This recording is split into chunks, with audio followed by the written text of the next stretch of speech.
the last year uplifting and elevating one another on any given level for any given question. I mean, I'm helping others, others are helping me, and what a tribe, what a squad. And for that very reason, I've noticed that the people that have kind of come towards me in my way, not just patients, I mean, just in the community and networks alone, have been mostly women. And I'm fully okay with that.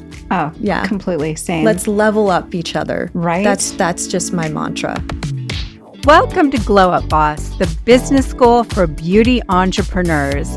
Having trained over 8,000 women to build and run profitable beauty businesses, I'm here to share knowledge and skills to put you on the fast track to grow your business and glow up your life. I'm your host, Veronique Monroe. With 20 years experience as a product developer, celebrity spray tan artist, and founder of multiple sunless tanning companies, I've launched products and methods that have become today's industry standard. This podcast is where you will learn what you need to build your business from the ground up. You'll hear from industry experts on how to build a thriving customer base, grow revenue, buy back your time, and create the freedom to live life on your terms. It's time to discover the boss within you. Get ready to glow up. Welcome to Glow Up Boss, your one-stop shop for all things business and beauty.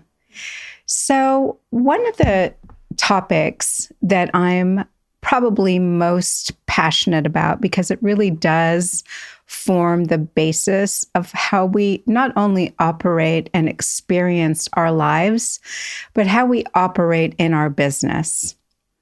Mental health has been such a taboo topic or area. It's much more accepted right now, but the truth is, a lot of us don't really understand the importance of focusing on mental health, whether it's to assess where we are and identify the way we move through our lives, ways that perhaps we could do things better than we're doing them or experience things in a better way, but indeed how we interact with other people and the impact that it has on our business. So I came across this woman I think scrolling through social media, who brought together my love of fashion, luxury, and mental health and packaged it so perfectly, I got to tell you. So I want to introduce you today to this unicorn of a woman. This woman is a psychiatrist. She's a mental health expert, and she does it in such a beautiful way. Her name is Mona Emony, and she's sitting with me here today. Tell me a bit about you, Mona. How did you get started? Tell me exactly what it is that you do, and just share this incredible sparkle that you bring to the world of mental health. First of all, thank you for having me on the podcast. It's a pleasure to meet you today and just to be a part of this space and what you've built yourself as an amazing entrepreneur and boss woman. Thank you. So I'm a psychiatrist, as you said, board certified in adult psychiatry. Scottsdale, Arizona is my home. And so ultimately, when I was in my undergraduate career at ASU, I was always really interested in going into medical school and delving into something that was very much unique at that time, which was psychiatry. So I actually started med school knowing that I wanted to be a psychiatrist. And at that time, which is well over 15 years ago, that was much more of a taboo specialty. Why? I always had questions. Why would you ever insert, comment that was very stereotypical at the time? And ultimately, my vision was to really authenticate what mental health is and bring that to a space where it could be destigmatized and be that really great physician and psychiatrist that people really saw as comforting and empathic and somebody that listened to them and not in a non-judgmental way and really helped people on that spectrum. So when I finished my residency, which is 4 years, I went into a space where I was really interested in more of the administrative directorship C-suite roles. So going into corporate spaces and building my career and my professional journey into that, but also maintaining a lot of clinical roles. So I always was very multifaceted, did a lot of clinical work in every aspect of psychiatry that you can think of so that I can gain insights in each of those realms. And after, over 10 years of practicing on the corporate space and in these very large roles, it was at every given time, and I would pivot and I'd go to another company and, in a healthcare space or startups and advising. I noticed that my passion wasn't shared with everybody. And it was not something that I had values, and my purpose was not aligned with this particular company or this particular venture, and et cetera. And my ability to change the world was definitely not going to happen in that. And so I had a lot of personal journeys and discussions with myself as to, once I turn 40, where do I want to be? Where do I see myself as being in either, a mental health expert and really sharing that now with the world on a different platform, and also creating a concierge practice that was very different, much more innovative. And I just did it, because I felt that if I don't do it now, that you get comfortable and you get content with where you're at. And I had that spark in me at that time. And I said, I'm going to fully just go with my gut and my intuition. And I know that I can help people in this way. And so started my private practice a year ago, just celebrated my year anniversary just the other week. Very exciting. And, have helped people in that manner, and, had to pivot and do reiterations of my business here and there, but also building on the mental health expert realm and building on the social media platform and, doing podcasts as such as this, and really blending my uniqueness in that I want to create this entity where you feel that mental health is something that's really much more easily digestible when you see it from a person that is talking with you and not talking at you about it. No, just because you see a psychiatrist doesn't mean that you're institutionalized and that you have schizophrenia or something really severe. It really just means that you're seeking help, and how can I help you through your journey and lifestyle changes. And we have very different discussions than you probably would in a traditional psychiatry setting. I have a question. This keeps coming up for me in the world of health. Is concierge. Talk to me a little bit about what concierge means. So concierge really is a elaborate and beautiful term right now, is being thrown around, and it's really just private pay doctors or private pay practitioners. And if you think about decades ago, where a lot of healthcare was house call doctors that would come to your home or, meet you in the hospital because you were being hospitalized for whatever reason. That is really what a typical concierge level type of psychiatrist, medical provider, whatever it is delivering. So it's much more one-to-one. There's no middleman. So for example, in my practice, my patients get me, and my patients get me only. So if they have an issue, they have a question about a medication that we just started or something along those lines, they text me, they're getting me. They're not getting front desk staff or an MA or a nurse or anything like that. It's true concierge level service. And that's why that term is thrown around. Do you work with a lot of women in business? I do. I have noticed that, again, through my career, as a woman professional that is in a higher level profession, C-suite roles and types of titles and platforms, you often had to masculinize yourself. And I found that I was doing that and I didn't feel right about it. It wasn't settling well. I felt like I can walk into the room and be confident, but I had to tone it down a little bit, being my own authentic self because I'm too fashionable or I didn't portray the typical psychiatrist, which was another reason why I trademarked the term, not your typical psychiatrist. That's my title.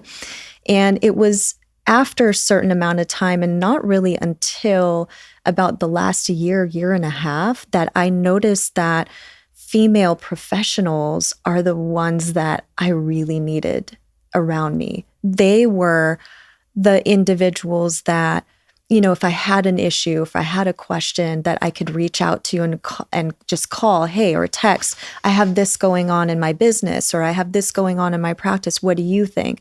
How do we help each other? And it was the last year uplifting and elevating one another on any given level for any given question. I mean, I'm helping others, others are helping me. And what a tribe, what a squad. And for that very reason, I've noticed that the people that have kind of come towards me in my way, not just patients, I mean, just in the community and networks alone, have been mostly women. And I'm fully okay with that. Oh, yeah. Completely. Same. Let's level up each other. Right. That's just my mantra. Absolutely. I just, what I noticed about, business support, there's a lot of peer groups. And within these peer groups, often what we're doing that really helps one another is issue resolution. So even though we're in a lot of different businesses, a lot of the same issues come up around like maybe self-confidence. Now it's called imposterism, right? Feeling like an imposter in what you do. Or whether it's recruitment, leadership, accounting, things to do like, is this employee behaving badly? And if so, how do I handle this type of thing? Being able to process through these issues with other business professionals at your level is so incredibly valuable.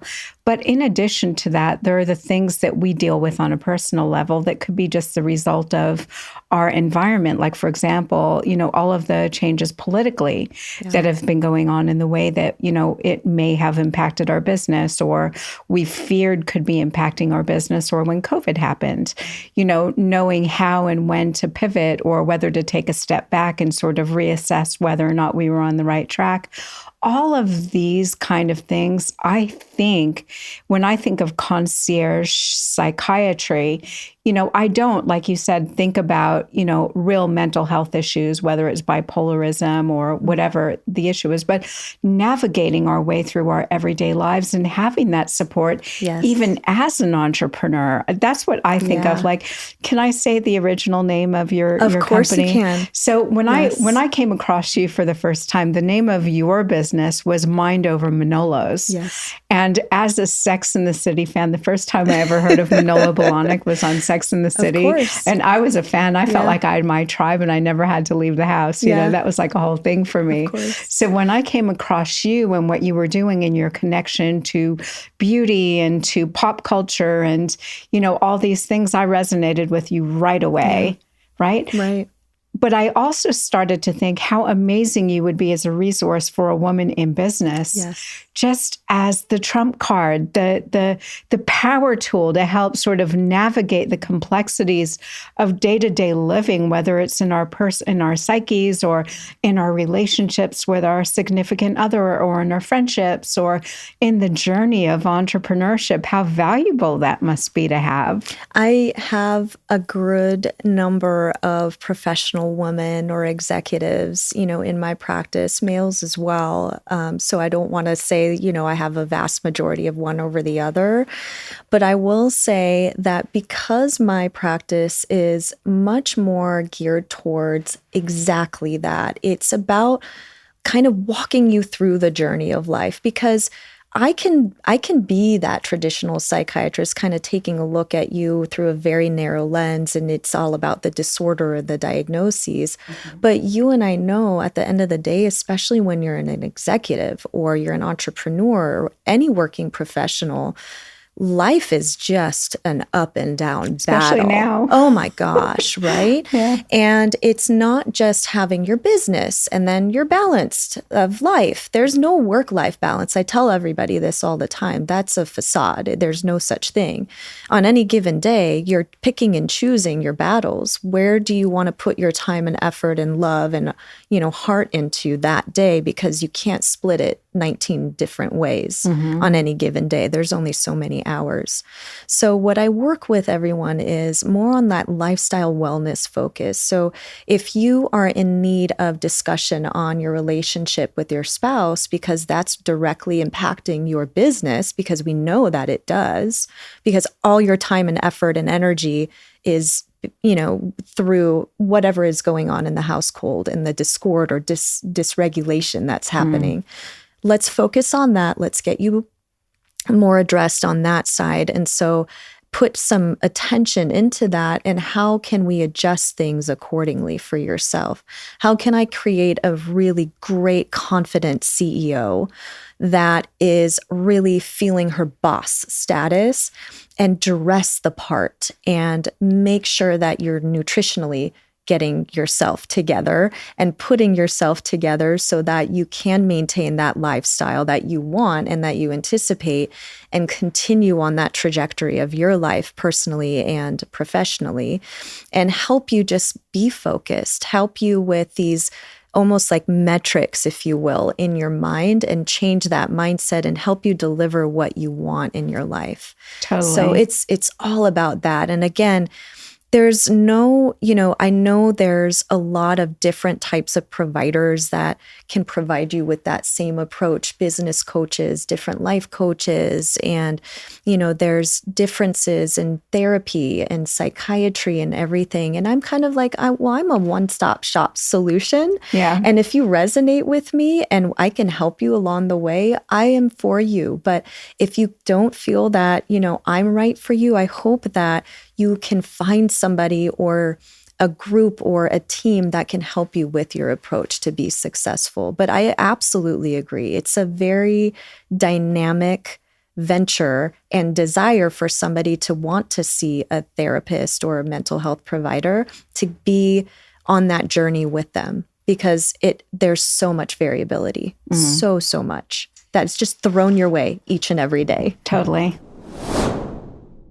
The Glow Up Boss podcast is brought to you today by Infinity Sun. Are you an entrepreneur thinking that you'd like to start a new business that's fun, that doesn't cost a lot of money to start up, that you could do in the evenings and weekends and earn lots and lots of money? Starting a spray tanning business definitely checks off all those boxes. With state-of-the-art plug-and-spray proprietary spray tanning systems that require only one solution, you can literally choose 30 different levels of spray on the spray tanning system itself. Infinity Sun offers sunless tanning solutions that combine high-end skincare together with sunless tanning technology to not only create the most flawless looking tans, but also to improve the condition of the skin. Well, what I can tell you is from experience as an entrepreneur, regardless of what modality you choose, and you may indeed choose, a number of different ones to support you, in different seasons or with different areas that you feel that you need support. I believe the important thing to know is you're not alone. Yes. That's number one. There are tons of other women or other people out there that struggle with the same things that you think that you're alone struggling in. There's help out there. Some may be free, some may be very expensive. Right. So depending on where you are, I think it's just more important to find what you resonate with most and what you feel can move the needle for you. Exactly. But getting support. 100%. I'm fresh off a 4-day conference that was all female, mostly physician leaders all throughout the country, and some from out of the country, honestly. And every keynote, every panel, every fireside chat was talking about certain things that were relative to what we're going through in our space as MDs, as wherever we are in medicine. And I will tell you, throughout that entire weekend and this entire conference, I felt not alone. I was like, oh my goodness, finally, I feel that, okay, we all go through imposter syndrome. We all go through these confidence, issues. We all go through the business aspect of financials and working on this method and working on that and feeling like, okay, I'm in this space. I got to this point. I can do better. I can do better. I can get more. I can get more and more. But then kind of losing who you are on the inside and feeling like, okay, I can do more, but do I want more? And how much more of that is going to affect my family life and my relationship with my husband and my friends and my social network? And what does that impact? And the nice thing was there were 150 plus of us, and we each had the same issues. We each felt all isolated. We were all in our own spaces. But the fact that they raised this to the attention of all of us, we were like, okay, we're not the only ones in the room that are having some of these questions in our mind and some of these confusing, conflicting issues that we thought we were the only ones dealing with. And I think that's a part of why my platform is really important in terms of the social media, because I want to share with the world, you're not alone. You have these solutions. How can I help you? What's helped me? How have I helped other patients? How have I helped my own peers or friends, family? And I know that these are really great tools. So I'm going to share that with you. Wonderful. Well, this kind of prompts me to move towards something. So I end every one of my episodes with 3 really tactical action items for our listeners to take away to advance themselves on some level.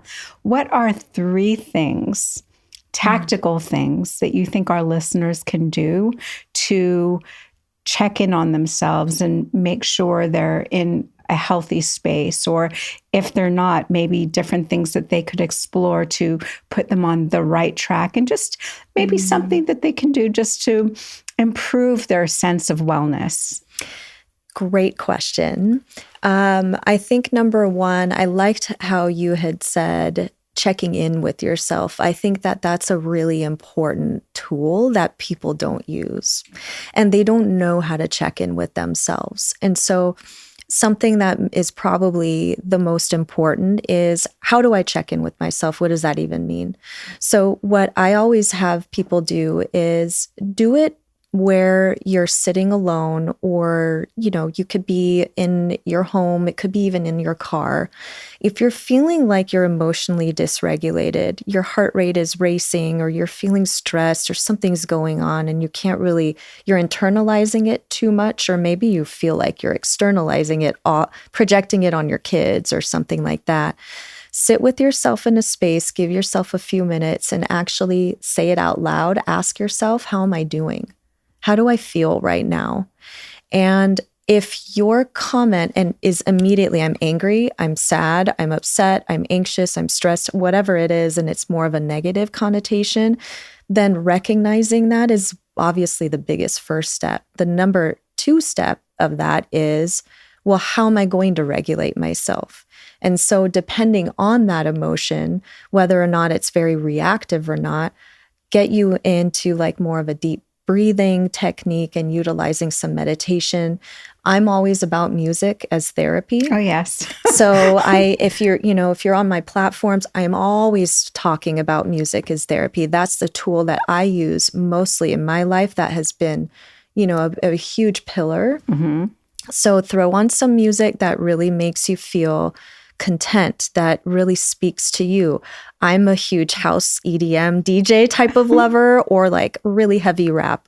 There's no in between with Mona. Definitely not your typical psychiatrist. I know, definitely not your typical psychiatrist. So throw something like that on, see how it kind of eases you into a more neutral state of mind, so that now you can start thinking about solutions and you're not in this fight or flight response anymore. Mm-hmm. I've now regulated you a little bit more so that you can think about where you're at and how you're sitting with it right now. Yeah.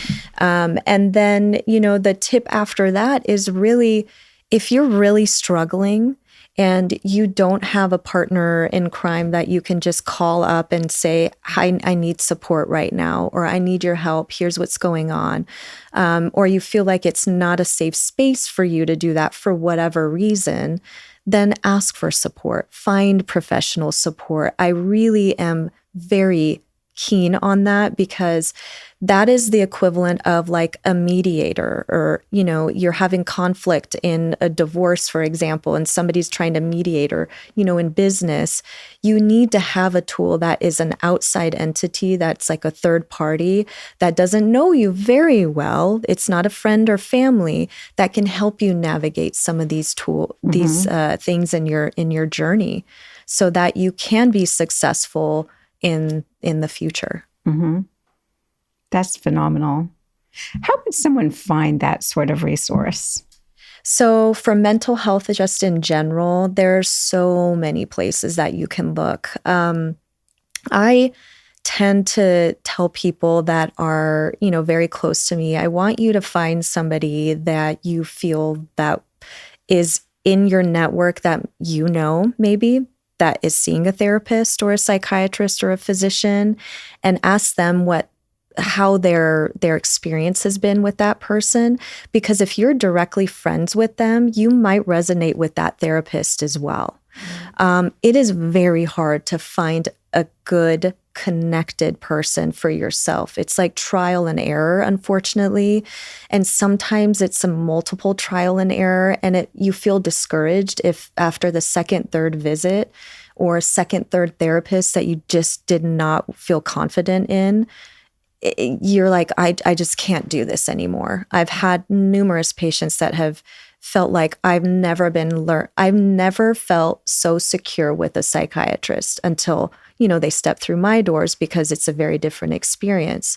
But you can also look online. You can also, go on psychologytoday.com. They always have lists of therapists and their particular practices, what their tools that they use are, EMDR for trauma and, based therapies and things like that.